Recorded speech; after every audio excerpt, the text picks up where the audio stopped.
أعوذ بالله من الشيطان الرجيم.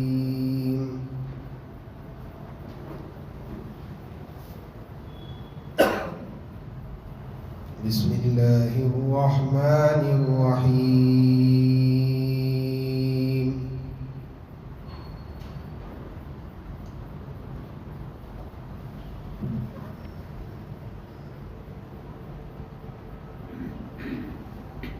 أولئك الذين اشتروا الضلالة بالهدى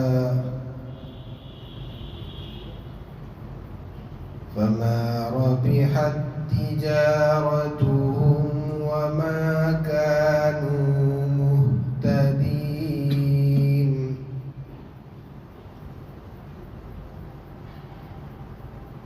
مثلهم كمثل الذي استوقد نارا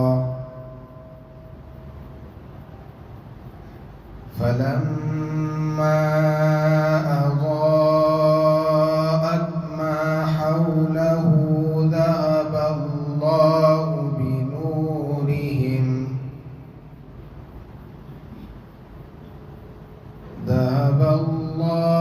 بنورهم وتركهم في ظلمات لا يبصرون.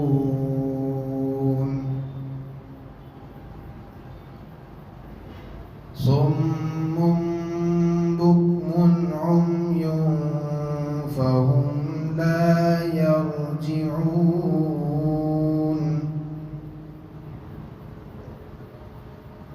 أو كصيب من السماء فيه ظلمات ورعد وبرق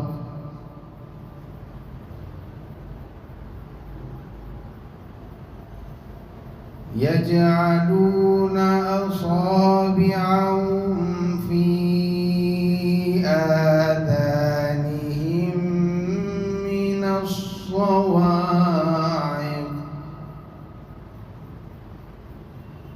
من الصواعق حذر الموت والله محيط بالكافرين.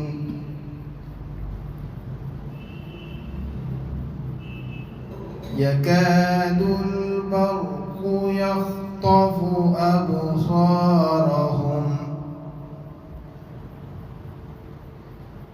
كلما أضاء لهم مشوا فيه وإذا أظلم عليهم قاموا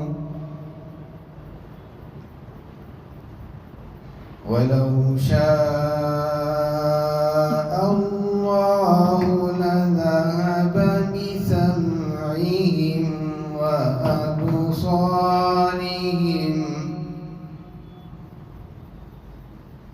إن الله على كل شيء قدير.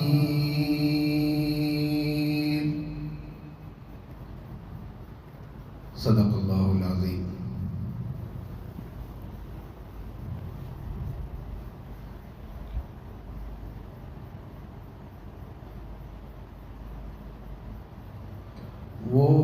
وہ لوگ ہیں جنہوں نے گمراہی کو ہدایت کے بدلے میں خرید لیا،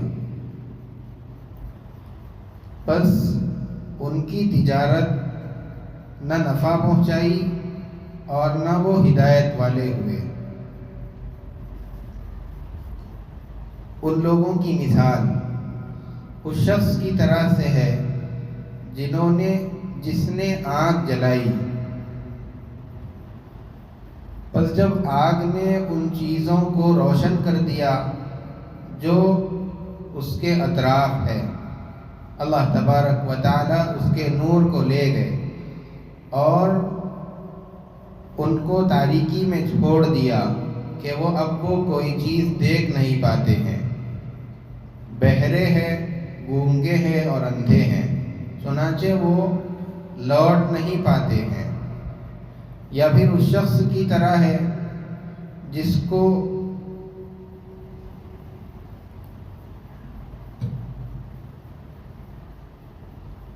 یا پھر اس بادل کی طرح ہے جو آسمان سے برستا ہے، جس میں تاریکیاں، گرج اور بجلی ہے۔ وہ لوگ اپنی انگلیوں کو اپنے کانوں میں ڈالتے ہیں موت کے خوف سے، بجلی کی وجہ سے۔ اللہ تبارک و تعالی کافروں کو گھیرنے والا ہے۔ قریب ہے کہ بجلی ان کی آنکھوں کو اچک لے۔ جب کبھی بھی بجلی ان کے لیے روشنی کرتی ہے تو وہ اس میں چلتے ہیں، اور جب ان پر بجلی غائب ہو جاتی ہے اور تاریکی ہو جاتی ہے تو وہ ٹھہر جاتے ہیں۔ اگر اللہ تبارک و تعالی چاہے تو ان کی سننے اور ان کی دیکھنے کی صلاحیت کو ختم کر دے۔ بلا شبہ اللہ تبارک و تعالی ہر چیز پر قادر ہے۔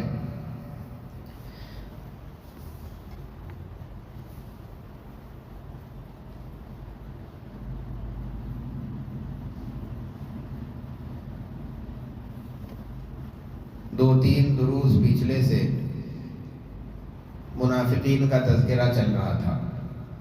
اللہ تبارک و تعالیٰ نے منافقین کا تذکرہ بڑی تفصیل کے ساتھ ان آیات کے اندر کیا ہے۔ جو آیتیں میں نے آپ کے سامنے پڑھی، اس میں اللہ تبارک و تعالیٰ نے منافقین کا جو تذکرہ کیا اور ان کے متعلق یہ بیان فرمایا کہ ان لوگوں نے ہدایت کے بدلے میں گمراہی کو اختیار کر لیا ہے۔ حضرت عبداللہ ابن عباس رضی اللہ تعالیٰ عنہ، حضرت عبداللہ ابن مسعود رضی اللہ تعالیٰ عنہ اور اسی طریقے سے دیگر صحابہ اکرام رضوان اللہ تعالیٰ علیہم اجمعین کی اس آیت کے سلسلے میں تفسیر یہ ہے کہ ان لوگوں نے ہدایت کو چھوڑ دیا اور گمراہی کو اپنا لیا۔ اور اسی طریقے سے حضرت عبداللہ رضی اللہ تعالیٰ عنہ کی تفسیر یہ ہے کہ منافقین نے ہدایت کے بدلے میں کفر کو اپنا لیا ہے۔ اسی طریقے سے ایک اور تفسیر کے اندر اسی طرح کی بات ذکر کی گئی ہے کہ انہوں نے ہدایت کے بدلے میں گمراہی کو پسند فرمایا۔ الغرض اس کے علاوہ بھی بہت ساری تفسیریں اس سلسلے میں ذکر کی گئی، جن کا خلاصہ یہی ہے کہ ان لوگوں نے ہدایت کو دے کر کے اس کے بدلے میں ہدایت کو بیچ کر اس کے بدلے میں گمراہی کو اختیار کر لیا۔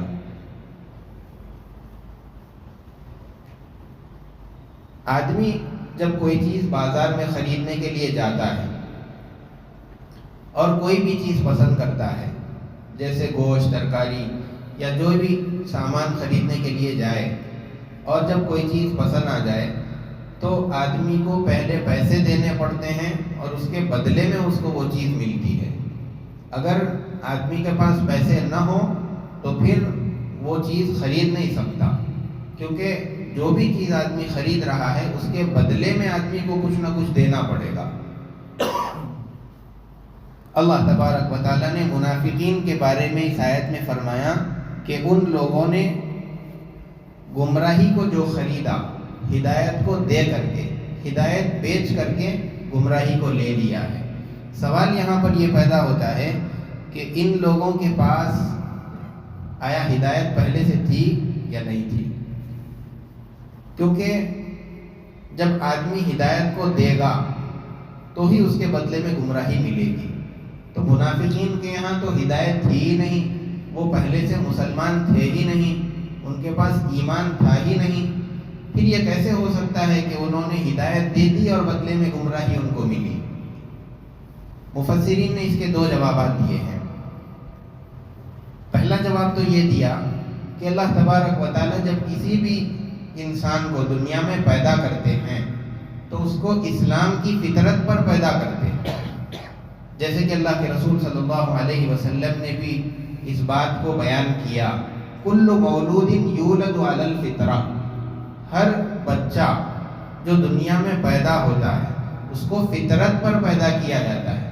فطرت یعنی اس کے اندر اللہ تعالیٰ قابلیت اور اس بات کی صلاحیت رکھتے ہیں کہ اگر حق بات اور صحیح مذہب اس کے سامنے پیش کیا جائے تو وہ اس کو قبول کر سکتا ہے. ایسی طبیعت بچے کی بناتے ہیں.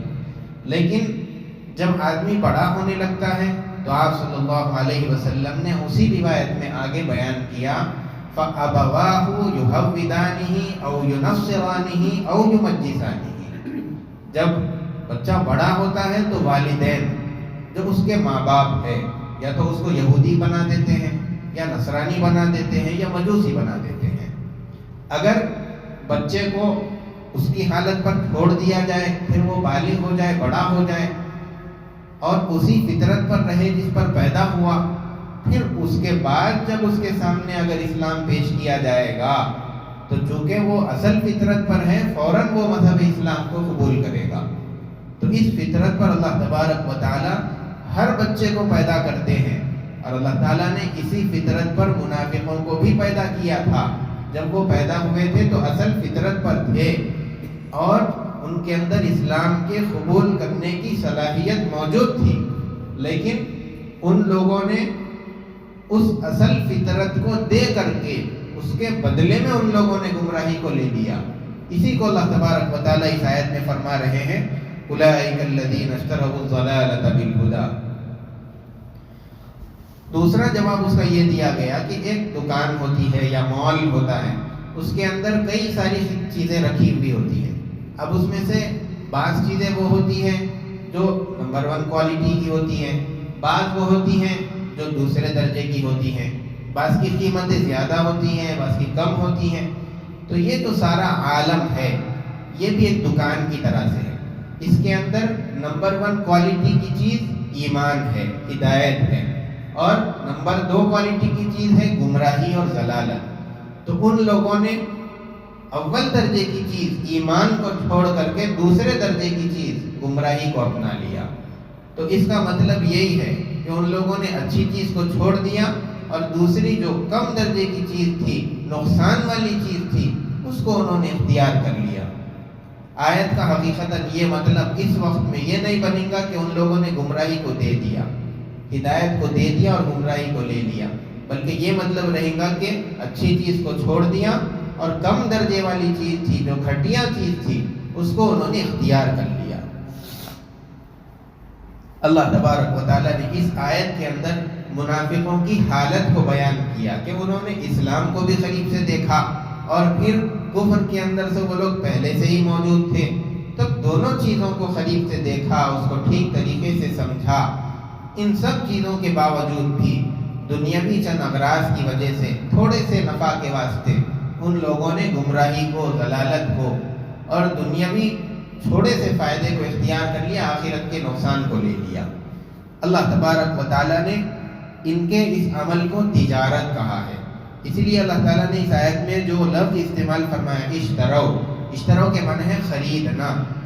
خرید و فروخت جو ہوتی ہے وہ تجارت کے اندر ہوتی ہے. اور ان کا یہ جو عمل ہے، ہدایت کو دے کر کے گمراہی کو لے لینا، یہ ایک تجارت قرار دیا گیا ہے. اور کیسی تجارت ہے؟ آگے اللہ نے فرمایا فما ربحت تجارتہم. ان کی یہ جو تجارت ہے، یہ جو عمل ہے، ان کو کوئی فائدہ نہیں پہنچایا. یہ لوگ تجارت کا جو سلیقہ ہے وہ بھی نہیں جانتے ہیں کہ کون سی چیز لینا ہمارے لیے فائدہ ہوگا، کون سی چیز لینے میں ہمارے لیے نقصان ہے. منافقین کو اس کا سلیقہ تک نہیں آتا. جو آدمی تجارت جو دنیا کے اندر کی جاتی ہے فائدہ حاصل کرنے کے لیے کی جاتی ہے، لیکن ان لوگوں نے جو تجارت کی خسارے والی تجارت کی. آدمی جب تجارت شروع کرتا ہے، مثلا کوئی آدمی کوئی کاروبار شروع کرنا چاہ رہا ہے تو اس کے اندر مثال کے طور پر سرمایہ لگانا چاہ رہا ہے 2 لاکھ روپئے.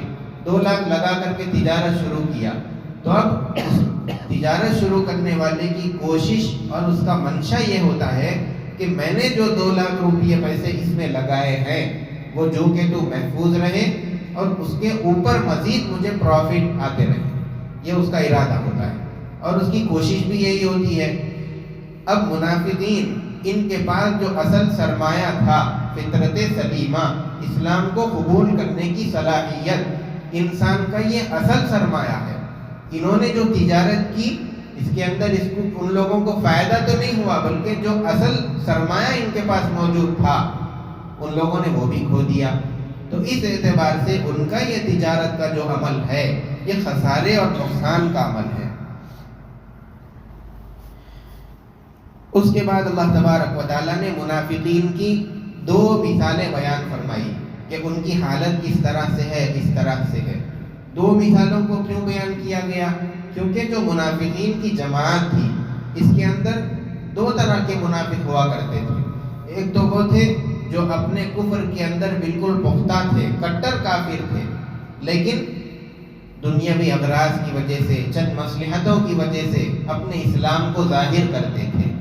پہلی مثال ان کٹر منافقین کی ہے.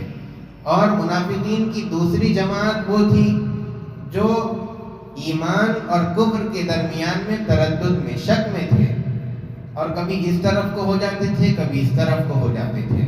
دوسری مثال جو بیان کی گئی ہے ان تردد اور تذبذب میں پڑے ہوئے منافقین کی مثال ہے. تو پہلی مثال اللہ تبارک و تعالیٰ نے یہ بیان فرمائی، مثلهم كمثل الذي استوقد نارا. پوری آیت ہے، اس کے اندر اللہ تبارک و تعالیٰ نے ایک آدمی کے ساتھ جو ہوا اس کو بیان کیا کہ ایک آدمی جنگل کے اندر، سنسان بیابان کے اندر چل رہا تھا اور اندھیری رات تھی. اس نے روشنی کرنے کے لیے اور حفاظت حاصل کرنے کے واسطے ایک آنکھ جلائی. جب آنکھ جلائی روشنی ہو گئی اور چاروں طرف روشنی پھیل گئی، ہر چیز نظر آنے لگی. اب وہ آدمی معمون ہو گیا. اچانک وہ آنکھ بجھ گئی اور پھر ہر طرف جو روشنی تھی وہ اندھیرا ہو گیا. اب کچھ نظر بھی نہیں آتا اور اس آدمی کا حال یہ ہے کہ وہ اندھا بھی ہے، بہرا بھی ہے، گونگا بھی ہے. نہ سن سکتا ہے، نہ کسی کو آواز دے سکتا ہے کہ ان کو بلا کر مصیبت سے نکل جائے، اور اندھا بھی ہے کہ راستہ نظر نہیں آتا کہ راستے پہ چلتے چلے جائے. تو ان تینوں چیزوں کے اندر وہ آدمی مبتلا ہے. تو یہ مثال ان منافقین کی ہے جو کفر کے اندر کٹر ہے.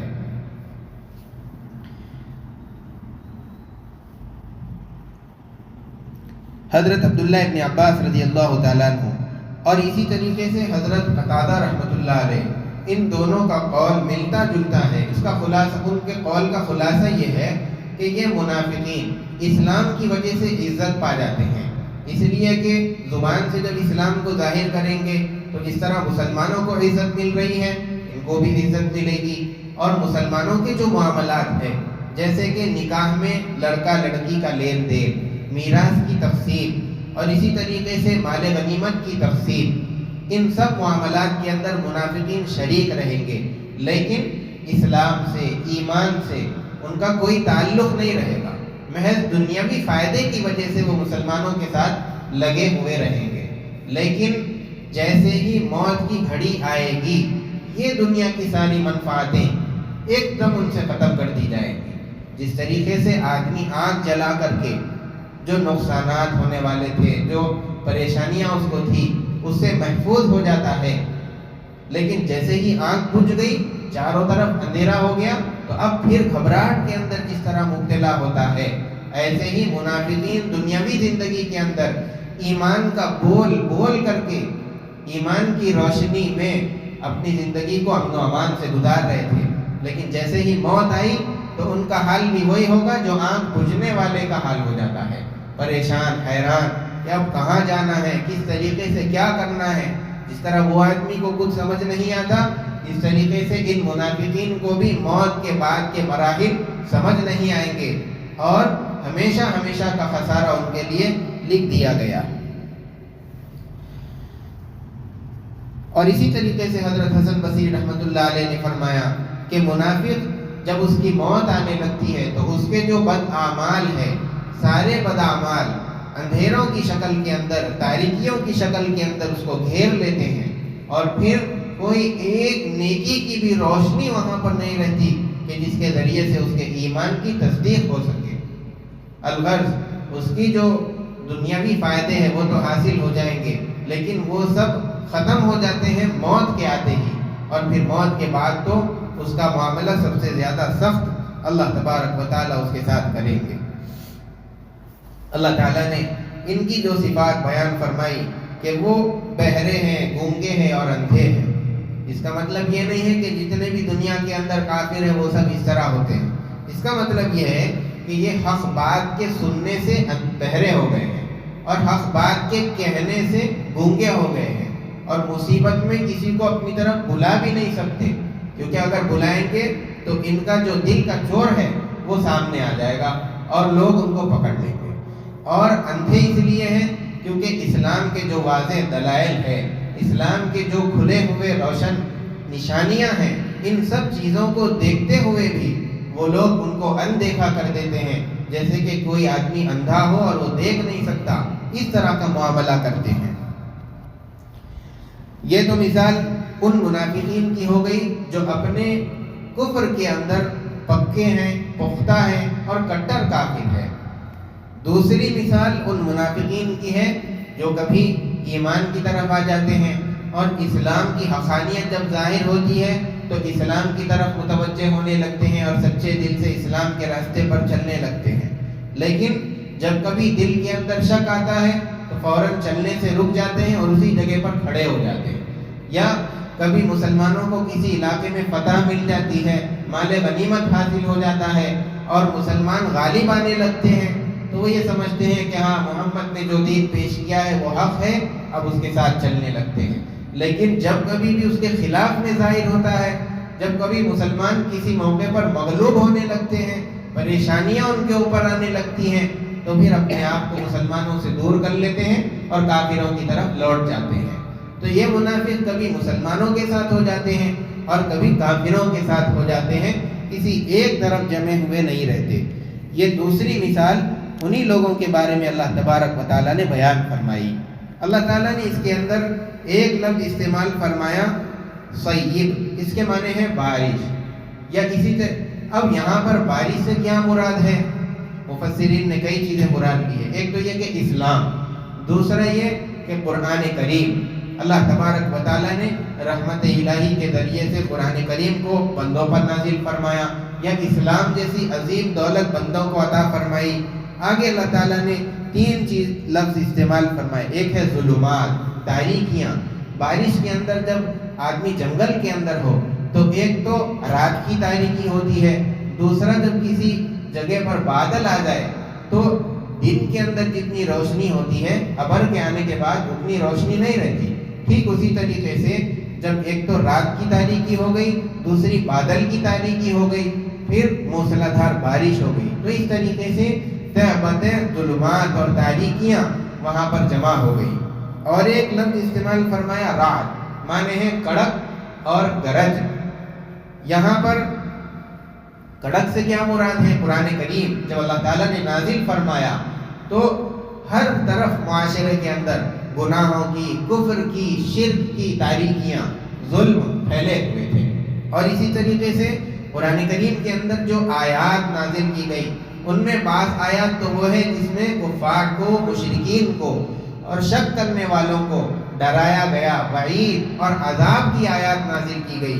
یہاں پر رعد سے وہی وعید والی آیات مراد ہے۔ اور تیسری چیز برق اللہ تعالیٰ نے استعمال فرمایا۔ برق سے یہاں پر مراد وہ دلائل ہے جو واضح ہے، روشن ہے، جس کے ذریعے سے آدمی حق اور ناحق کے درمیان میں تمیز کر سکتا ہے اور اسلام کے حق ہونے کو پہچان سکتا ہے۔ اب ان تین چیزوں کے سمجھ لینے کے بعد اللہ تبارک و تعالیٰ نے یہ مثال جو بیان فرمائی ہے، چاہے اب یہاں پر بارش سے قرآن مراد لے لے یا چاہے تو آپ اس سے اسلام مراد لے لیجیے۔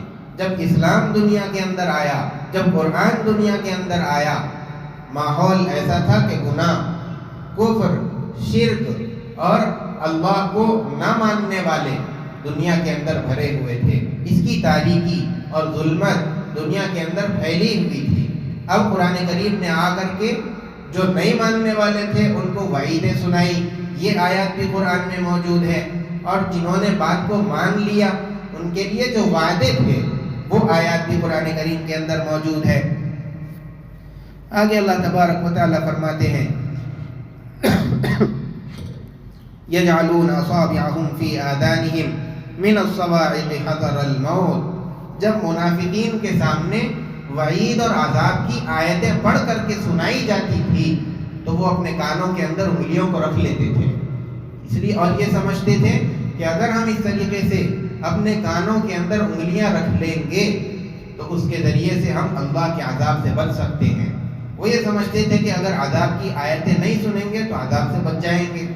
جس طریقے سے ایک خرگوش جب شکاری اس کے پیچھے ہو اور شکار وہ خرگوش چھپنے کے لیے کوئی جگہ تلاش کرنے کے باوجود نہ ڈھونڈ سکے، کوئی چھپنے کی جگہ نہ ملے، تو خرگوش یہ سوچتا ہے کہ اگر میں اپنی آنکھوں کو بند کر لوں تو میں شکاری سے بچ جاؤں گا، اس طریقے سے سوچ کر کے اپنی آنکھوں کو بند کر لیتا ہے، لیکن اس کا آنکھیں بند کرنا شکاری سے اس کو نہیں بچا سکتا، صرف وہ آنکھیں بند کرنا اس کا خود اپنا دھوکہ ہے۔ اسی طریقے سے منافقین یہ سوچ کر کہ ہم اللہ کے عذاب سے بچ جائیں گے، کانوں کے اندر انگلیاں رکھ رہے ہیں، یہ ان کا دھوکہ ہے۔ اللہ کے عذاب سے بچنے کے لیے انگلیوں کا کانوں میں رکھ لینا کافی نہیں ہوگا۔ یہ اس بات کو بتانے کے لیے اللہ تبارک و تعالیٰ نے اس کو بیان کیا، یجعلون اصابعهم فی آذانہم من الصواعق حذر الموت۔ حذر الموت کا مطلب کیا؟ موت سے ڈرتے ہوئے۔ وہ لوگ یہ سوچتے تھے کہ اگر ہم ایمان لائیں گے تو پھر جو عبادات کی مشقت ہے، محنت ہے، اور اگر جہاد کا نمبر آ گیا تو پھر قتل و قتال کرنا ہے، تو ان ساری چیزوں کو، قتل و قتال کو، عبادات کی جو محنت و مشقت ہے، وہ ان ساری چیزوں کو بمنزل موت کے سمجھتے تھے، یعنی ان کا کرنا ہمارے لیے موت کی طرح سے مشکل ہے، اسی لیے وہ اپنے کانوں کے اندر انگلیاں رکھتے تھے کہ یہ سب احکامات کو سننے کی ہم کو نوبت ہی نہ آنے پائے۔ پھر آگے اللہ تبارک و تعالیٰ نے یہ بات بھی بتا دی، واللہ محیط بالکافرین، اللہ تبارک و تعالیٰ کافروں کو ہر طرف سے گھیرنے والا ہے۔ اب یہ جو منافق ہے، جو کبھی اسلام کی طرف ہوتے ہیں، کبھی کفر کی طرف جاتے ہیں، ان کی مثال اللہ نے آگے بیان فرمائی، یکاد البرق یخطف ابصارہم، جب بجلی چمکتی ہے تو چلنے لگتے ہیں، لیکن جیسے ہی بجلی چلے جاتی ہے، روشنی ختم ہو جاتی ہے، اپنی جگہ کھڑے ہو جاتے ہیں۔ پھر جب بجلی چمکتی ہے، روشنی آتی ہے تو 2 قدم پھر چلا، پھر روشنی جاتے ہی پھر رک گئے۔ تو اس طریقے سے جب بھی اسلام کی فتوحات ظاہر ہوتی ہیں، دنیاوی فائدہ ملتا ہوا نظر آتا ہے تو وہ مسلمانوں کے ساتھ چلنے لگتے ہیں، لیکن جب کبھی فائدہ ملتا ہوا نظر نہ آئے اور یہ دکھنے لگے کہ اگر ہم مسلمانوں کے ساتھ رہیں گے تو عبادت کی مشقت اور محنت کرنی پڑے گی، قتل و قتال کرنا پڑے گا، تو یہ سب ان سے نہیں ہو سکتا تھا، اسی لیے وہ لوگ اب چلنے سے رک جاتے تھے، مسلمانوں کے ساتھ نہیں رہتے تھے۔ اسی کو اللہ نے بیان فرمایا، یکاد البرق یخطف ابصارہم کلما اضاء لہم مشوا فیہ، جب بھی بجلی ان کے لیے روشنی کرتی ہے تو اس میں چلتے ہیں، روشنی کے اندر۔ وَإِذَا أَظْلَمَ عَلَيْهِمْ قَامُوا، اور جب وہ ان پر تاریک ہو جاتی ہے تو رک جاتے ہیں۔ وَلَوْ شَاءَ اللَّهُ لَذَهَبَ بِسَمْعِهِمْ وَأَبْصَارِهِمْ، اللہ تبارک و تعالیٰ نے یہاں فرما دیا کہ تمہارا کان بند کر لینا اللہ کے عذاب سے تم کو بچانے والا نہیں ہے، اس لیے کہ اللہ تبارک و تعالیٰ تمہارا ہر طرف سے احاطہ کیا ہوا ہے، اگر وہ چاہے تو تمہاری دیکھنے کی، تمہاری سننے کی جو صلاحیت ہے وہ اس کو ختم کرنے پر قادر ہے۔ اس لیے اللہ نے آگے فرمایا، ان اللہ علی کل شیء قدیر، اللہ تبارک و تعالی ہر چیز پر قادر ہے۔ یہ تو دنیا کا معاملہ ہوا۔ 2 منافق اللہ کے رسول صلی اللہ علیہ وسلم کے پاس سے نکل کر کے مشرکین سے ملنے کے لیے کسی اور علاقے کے اندر جا رہے تھے، راستے میں ان کے ساتھ بہو اسی طرح کا معاملہ ہوا کہ وہ لوگ جب راستے میں چلنے لگے، بارش موسلادھار ہونے لگی اور کڑک اور گرج بجلیاں، اس کی وجہ سے وہ لوگ بہت پریشان ہوئے اور انہوں نے ارادہ کیا کہ کب صبح ہو اور ہم حضور کی خدمت میں جا کر کے سچے پکے مسلمان ہو جائیں گے۔ اب جب صبح ہو گئی تو وہ لوگ مدینے واپس آئے اور اللہ کے رسول صلی اللہ علیہ وسلم کے ہاتھ پر سچی توبہ کر کے مسلمان ہو گئے، کیونکہ مدینے میں دوسرے جو منافق تھے ان کی بھی یہی حالت تھی، اسی لیے اللہ تعالیٰ نے ان دونوں منافقین کے واقعے کو پورے منافقین کے لیے مثل بنا دیا۔ جو کٹر منافق تھے وہ تو 12 منافقین تھے، جس کی فہرست اللہ کے رسول صلی اللہ علیہ وسلم نے حضرت حذیفہ بن یمان رضی اللہ تعالیٰ عنہ کو بتائی تھی، اور حضرت حذیفہ بن یمان رضی اللہ تعالیٰ عنہ یہ اللہ کے رسول صلی اللہ علیہ وسلم کے رازدار تھے، اور منافقین کے نام ان کو معلوم تھے، اللہ کے رسول صلی اللہ علیہ وسلم کو اور ان کو دونوں کو معلوم تھے۔ حضور نے بتایا کہ یہ نام کسی کو نہیں بتانا ہے، اسی لیے حضرت عمر رضی اللہ تعالیٰ عنہ اپنے دور خلافت میں جب کبھی مسجد میں جنازہ آتا تو سب سے پہلے یہ معلوم کراتے تھے کہ جنازے کی نماز میں حضرت حذیفہ شریک ہے یا نہیں ہے۔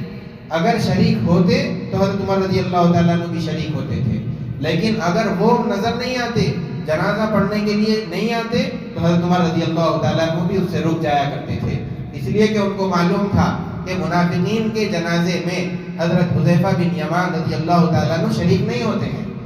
تو اب یہ دیکھتے تھے کہ اگر وہ آئے ہیں تو مطلب یہ کہ سچے مسلمان ہیں، اور اگر وہ نہیں آئے ہیں جنازے میں تو مطلب ان کو خدشہ ہوتا کہ یہ منافق کا جنازہ ہوگا، اس لیے انہوں نے اس میں شرکت نہیں کی، اس لیے میں بھی اس میں شرکت نہیں کروں گا۔ تو اس طریقے سے حضرت عمر رضی اللہ تعالیٰ عنہ نے اپنا معمول بنا لیا تھا۔ اس آیت کا آخری جو حصہ ہے ان اللہ علی کل شیء قدیر، ہر زمانے کے اندر قرآن کریم پر اعتراضات کرنے والے موجود رہے ہیں، اور پھر ان کا جواب دینے والے بھی اللہ تبارک و تعالیٰ نے ہر زمانے میں اپنے بندوں کو پیدا کیا ہے۔ اسی طریقے سے تقریباً آج سے 150 سال پہلے ایک آدمی گزرا جس کا نام تھا پنڈت دیانند سرسوتی۔ اس نے قرآن کریم کی اس آیت پر اعتراض کیا ان اللہ علی کل شیء قدیر، اللہ تبارک و تعالیٰ ہر چیز پر قادر ہے۔ اس نے یہ اعتراض کیا جب اللہ ہر چیز پر قادر ہے تو کیا وہ چوری کرنے پر بھی قادر ہے؟ کیا وہ زنا کرنے پر بھی قادر ہے؟ حضرت مولانا محمد قاسم صاحب نانوتوی رحمۃ اللہ علیہ نے اس کے اعتراضات کا ایک کتاب کی شکل کے اندر جواب دیا۔ ان دونوں اعتراضات کا بھی حضرت نے جواب دے دیا۔ آپ نے اس کے پہلے اعتراض کا یہ جواب دیا کہ پنڈت جی کو یہ سوچنا چاہیے کہ چوری کسے کہتے ہیں؟ دوسرے کی ملکیت میں جو چیز ہوتی ہے اس کی اجازت کے بغیر لے لینے کو چوری کہا جاتا ہے۔ عالم کے اندر جتنی چیزیں پائی جا رہی ہیں ان سب کا مالک اللہ تبارک و تعالیٰ ہے۔ اگر اللہ اپنی چیز میں سے کوئی چیز لیتا ہے تو اس کو چوری نہیں کہا جاتا۔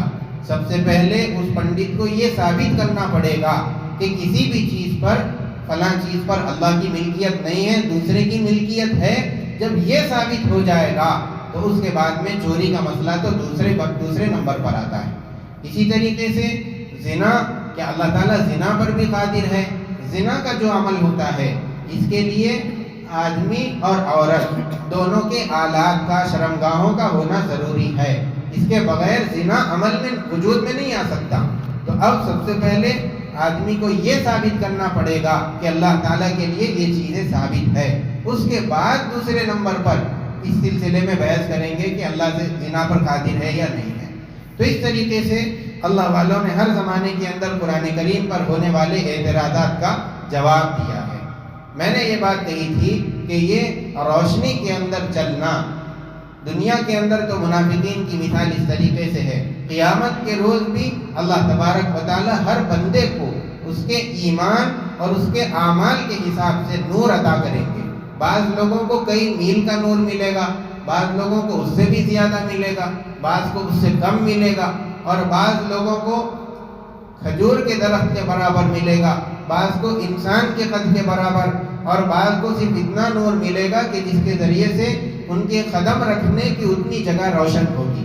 اور جو آدمی ہوگا جس کو سب سے کم نور ملے گا وہ اس کے انگوٹھے کے برابر ہوگا جو روشن ہوگا۔ کبھی وہ روشنی ہو جائے گی اور کبھی بجھ جائے گا، اور کبھی پھر روشنی کرے گا پھر بجھ جائے گا۔ اس طریقے سے وہ ان روشنیوں کے اندر پل صراط کو پار کرتے ہوئے جنت تک پہنچیں گے۔ تو ہر آدمی کو اعمال کے حساب سے نور اور روشنی دی جائے گی۔ اب جب منافقین جو بدبخت ہیں وہ قیامت کے دن ان کا نور بالکل بجھ جائے گا اور کبھی روشنی نہیں دے گا، وہ لوگ جب دیکھیں گے کہ مومنین آگے آگے جا رہے ہیں اور ان کا نور زیادہ ہے، تو منافقین مرد اور عورتیں پیچھے سے مومنین کو آواز دیں گے کہ تم اپنی روشنی میں ہم کو بھی لے کے چلو، ہم بھی راستہ طے کر لیں گے۔ تو مومنین منافقین سے پلٹ کر کہیں گے کہ تم پیچھے کی طرف چلے جاؤ۔ یہ سارا مضمون میں جو آپ کو بتا رہا ہوں قرآن کریم کے اندر موجود ہے۔ تو اللہ تبارک، وہ منافقین کیا کریں گے؟ پیچھے چلے جائیں گے، اور مومنین کے اور منافقین کے درمیان میں فرشتے ایک دیوار کو حائل کر دیں گے۔ تو اس طریقے سے مومنین اور منافقین کے درمیان میں جدائی ہو جائے گی۔ جب یہ مومنین دیکھیں گے کہ منافقین کا نور تو بجھ گیا ہے، اب وہ نقصان میں پڑ گئے ہیں، تو مومنین گھبرا کر کے اپنے رب سے دعا کریں گے کہ اے اللہ ربنا اتمم لنا نورنا، کہ ہمارے نور کو، ہماری جو روشنی آپ نے دی ہے اس کو پورا کر دیجیے۔ تو یہ مومنین کی دعا ہوگی جو قیامت کے روز مومنین پل صراط پر چلتے ہوئے اللہ تبارک و تعالیٰ سے مانگیں گے۔ یہاں آ کر کے منافقین کا ذکر پورا ہو جاتا ہے۔ اب آگے اللہ تبارک و تعالیٰ کی توحید کا بیان ہے، انشاءاللہ آئندہ درس کے اندر بیان کریں گے۔ آئندہ درس انشاءاللہ 8 جنوری کو ہوگا۔ اللہ تبارک و تعالیٰ ہم تمام کو نفاق کی ساری نشانیوں سے بچائے، کامل ایمان ہم سب کو نصیب فرمائے، سچا پکا مومن بن کر کے زندگی گزارنے کی توفیق عطا فرمائے، اللہ کے احکامات، اللہ کے رسول صلی اللہ علیہ وسلم کی سنتوں پر چلتے ہوئے اپنی زندگی کو گزارنے کی توفیق عطا فرمائے۔ سبحان ربک رب العزت عما یصفون وسلام علی المرسلین والحمد للہ رب العالمین۔